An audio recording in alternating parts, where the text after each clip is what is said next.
দীপা হরিশকে দিয়ে ফুল আর ইনভিটেশনের কার্ড পাঠায়।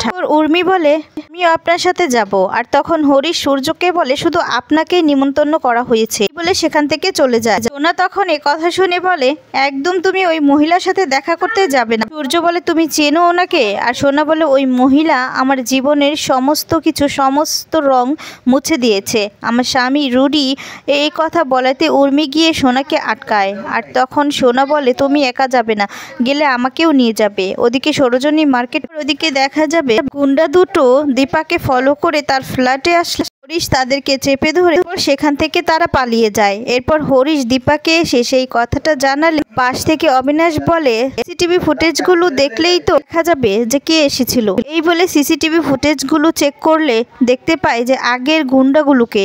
আর তখন তাদেরকে বলে তোমরা অচেনা কাউকে এখানে ঢুকতে দিবে না, চোখে চোখে রাখবে। এদিকে উর্মি সূর্যকে ওষুধ খাওয়ানোর পর দীপ সেখানে এসে বলে তোমাকে আমার কিছু ছবি দেখানোর আছে। তখন উর্মি বলে কিসের ছবি দেখাবি, এখনই ওষুধ খেলো, এখন ঘুমাবে, তুই এখান থেকে যা। পাশ থেকে সূর্য বলে শুধু ছবিই তো দেখবো, থাক না দেখি। এরপর উর্মি সেখান থেকে সরে গিয়ে আড়াল থেকে দেখে দীপ সূর্যকে দীপা আর সূর্যর পুরনো ছবি দেখিয়ে মনে করার চেষ্টা করছে। সোনার কাছে এসে বলে তখন দীপের কাছে এসে একটা থাপ্পড় মেরে বলে মুহূর্তে উর্মি এসে তাদেরকে চলে যেতে বলে। আর তারপর পরের দিন দেখা যাবে সূর্যর কাছে একটা ফুলের পার্সেল আসে। আর তখন দেখা যাবে সূর্য তখন বলে এটা দীপার জন্য, উনি আমায় ফুল দিয়েছিল তাই আমিও ওনাকে ফুল দেব। এই বলে বের হবার সময় সোনা তখন বলে আমিও কিন্তু তোমার সঙ্গে যাব। সূর্য বলে হ্যাঁ তুমি আমার সাথে যেতেই পারো, কিন্তু তুমি মনে রেখো তুমি ইনভাইটেড নও। আর তখন দেখা যাবে এই বলে সূর্য সোনাকে নিয়ে বেরিয়ে যায়।